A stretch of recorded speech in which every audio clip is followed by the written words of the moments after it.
Alrighty, y'all. Full disclosure here.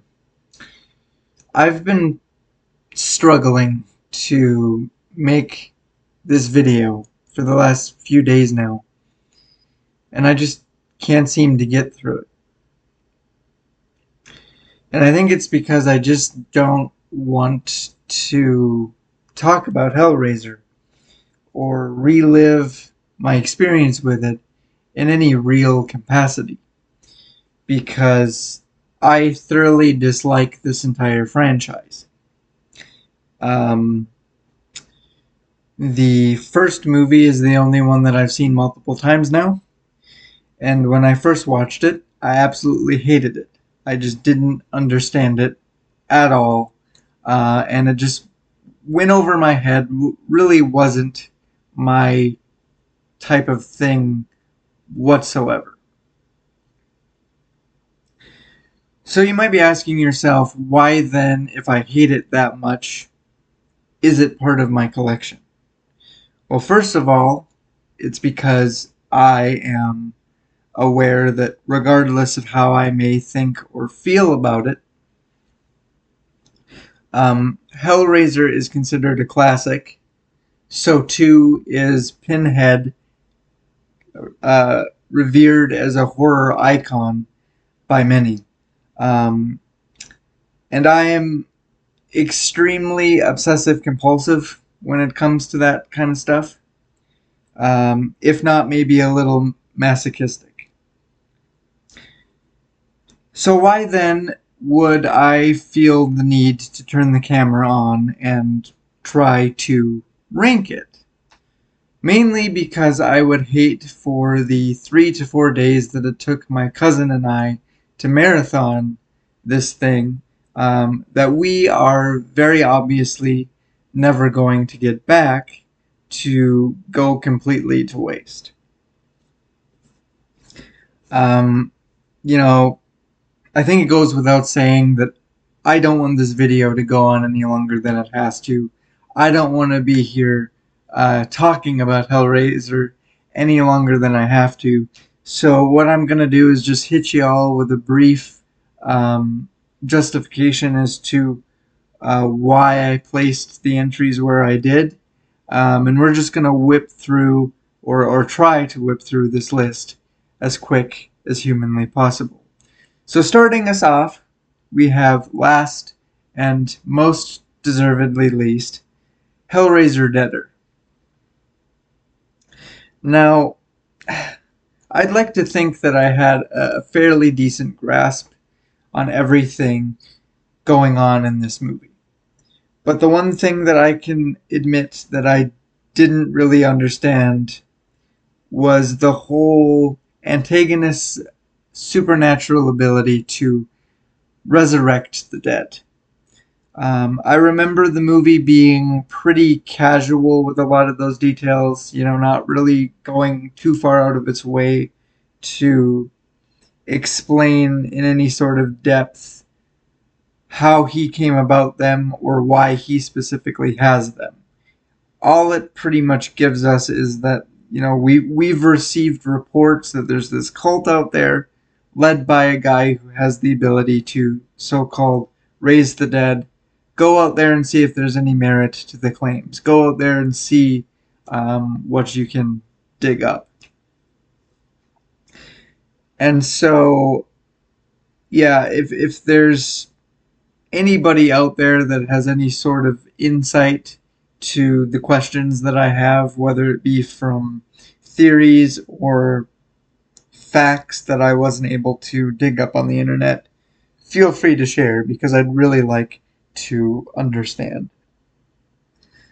But above that, we have Hellworld. Bottom line, this is not a Hellraiser movie.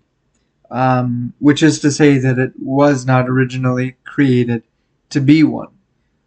For whatever reason, they made the choice, or they felt the need to shoehorn Pinhead and the Cenobites into an already existing plot, which is a pretty big shame, because if you remove all that garbage, you would have Um, Something that's got a lot of potential to be a halfway decent psychological experience where a son dies and the father, blaming his closest friends for his death, enacts his revenge on him or on them.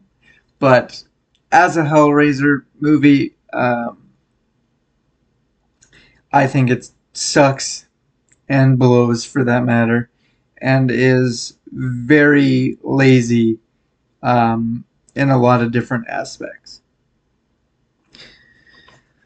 Next is Hellraiser Inferno, which is the franchise's first venture into the psychological realm. And I want to make myself clear here when I say that I have absolutely no issues whatsoever with the concept that they're working with. I think it makes all the sense in the world that these demons would be able to um, take a soul that they're torturing and conjure up an individual version of hell that they cannot escape. I think my chief complaint with this movie is that this was where I started getting hit by franchise fatigue. I was pretty checked out by this point. I thought it was boring and confusing, and I had zero interest in waiting for the movie to try and explain things to me. So I just jumped online, read the ending of the movie, and we very quickly just moved on from there. After that, we have Hellseeker. Um, from the same psychological vein as Inferno. The only reason why I put it 1 point above that is because I found the plot twists surrounding Ashley Lawrence, who of course plays Hellraiser's final girl, Kirsty Cotton, rather intriguing. But somehow they managed to completely botch her involvement with this movie. Um, she only really shows up for maybe the last 5 or 10 minutes of it. Um, her return really bears no impact or consequence for anything outside of it. And it really doesn't make a big deal out of having her be a part of it. I honestly had no idea um, it was her until I kind of, I don't know, heard her name or maybe um, saw it in the credits or something, and I had to double check to make sure it was actually her. Um, and I just think that if you get rid of all the psychological stuff here, and you have what was the major plot twist at the end of the movie be the base of your plot, and really make sure that the rivalry between her and Pinhead and kind of that legacy there to be the focal point of it, it would be a far better movie. Um, okay, I'm gonna give you guys the next two kind of together because I think what I could say about one, I could very, very easily say about the next. So we're just going to go from number 7 into number 6, kind of boom, boom. So first off, we have the 1987 original. And I think the biggest difference between the first time I saw it and this one was just my mindset. It was the beginning of this marathon. We had a lot of movies to go, and I just didn't want to go into it with an extremely negative attitude. Um, but in doing so, I was able to really kind of embrace the weirdness and the wackiness for what it was. I was able to really kind of understand things a little bit more and really kind of pay more attention to the rules in which Hellraiser is built, or the rules that it operates on. And I was just able to have a little bit more fun this time around, and I really think that has a lot to do with watching it with my cousin as opposed to going through it alone, and being able to just enjoy his initial reactions to things through his first time watching it. But yeah, I was just able to have a lot more fun, I think, the second time around. Hellraiser 2 in the number 6 spot is a lot of the same thing. It's a rehash of the first one's plot point of a person coming back to life and basically existing in a meat suit. Um, I have to give it a little bit of the edge because I think it cranked up the weirdness just that much more than the original, and we get a little bit of lore as to what the Cenobites dimension looks like, as well as the god they serve. And as being the lore hound that I tend to be, I was kind of drawn to that, if you will. Which brings us to our top 5, kicking it off with Bloodlines, aka Hellraiser in space. But it's a little bit more complicated than that because this is the movie they decided to kind of treat as a lore dump for the ancestry behind the guy that made the original puzzle box and the rivalry that he has with the Cenobites. Um, Now, creatively, I completely understand doing things in threes is nice. Being able to have a story that spans 3 generations and connects the past to the present to the distant future is nice.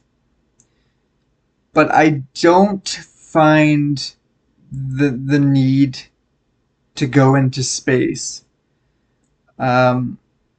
altogether that necessary. I think it's a step too far because if you get rid of it, you're still left with a very competent story that explains the past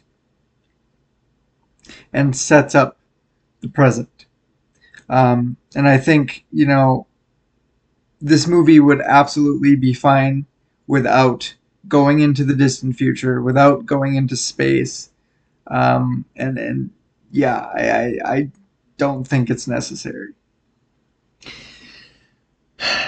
Number 4 is Hellraiser Revelations. And I'm going to defend Revelations very similarly to the way that I stood up to Resident Evil 6, which is to say that after you survive making it through the absolute sludge of this franchise, which was the early to mid 2000s, Revelations is kind of refreshing. It crosses into the so bad it's good territory. Story-wise, it is virtually a reboot of the original, I guess you could say, but somehow worse. The acting is bad. The dialogue is bad. The choices and the situations that characters get themselves into and everything is just downright comical. And this is the one that we found ourselves laughing at, and we realized, like, when the credits were rolling and we were switching movies, like, holy crap, did we actually enjoy that? Did we actually have fun with that? Like, what just happened? Um, so yeah, I have to stick up for Revelations for that purpose. Number three, very fittingly, is Hellraiser 3. Very simply because I felt like this was the most slasher-esque of the Hellraiser movies, which is one of my favorite genres of horror. Um, this is also their first real attempt, if I remember correctly, to make Pinhead more of a character in terms of giving him a little bit of lore and a backstory, which I thought was quite interesting. The runner up is the Hulu exclusive Hellraiser 2022. Now, I'll admit that I think it took me a little bit to get used to the whole female Pinhead thing. Mainly because, after spending so long with Doug Bradley and the male dominated portrayals. But I wish I could find the words or a way to explain or communicate why I think it worked to put a female in that role. I can't explain it. All I can say is that for some reason it really clicked with me and it just made all the sense in the world. Um, I also was a fan of kind of the refresh that they gave the lore here, with the concept of completing each stage of the each configuration of the box would eventually grant you a sort of gift from the Cenobites, and I just found that really, really fascinating. Admittedly, I didn't pay too close attention to the main characters or what their story or what their deal was. I think mainly because we were just so gassed by this point. This was the final movie of the marathon. The finish line was in sight, and we just wanted to get there. But I did take those things away from it, and it was pretty decent. It was all right. So before I reveal my top pick of the litter here, let's do a quick recap of the list so far. So in last place we have Hellraiser Deader. In 10th is Hellraiser Hellworld. Ninth is Inferno. 8th is Hellseeker. 7 is the 1987 original. 6 is Hellraiser 2. 5 is Bloodlines. 4 is Revelations. 3 is Hellraiser 3. The runner-up, Hellraiser 2022, which leaves my favorite, I guess you could say, is Hellraiser Judgment. None other than Hellraiser Judgment. And what I really appreciated about this movie was that it leaned into some of the more religious aspects that this franchise has been teasing since the very beginning. And in terms of lore, it gave us a really uh, detailed process in which a soul gets judged, and the characters that fill some of those roles. It also gave us a slight peek into where the Cenobites fall into the hierarchy of heaven and their servitude to God, and really kind of teasing some of the tensions there. Um, this is the movie that both of us went and told each other we wanted more of, whether it was just a follow up or a full blown trilogy. This is the timeline or the universe or whatever you want to refer to it as that I wanted to spend more time in. I wanted to learn more. I wanted to see um, some of the details and things that it um, plays around with get fleshed out that much more. Um, but yeah, there you have it, guys. There is my Hellraiser ranking for better or worse. And in closing, I just want to say that I'm a tad bit ashamed that um, circumstances allowed for Hellraiser to be featured on the channel before Halloween, Friday the 13th, or Nightmare on Elm Street. But I promise you, they're coming, and they're coming soon. So until then, guys, take care, and we'll see you in the next video.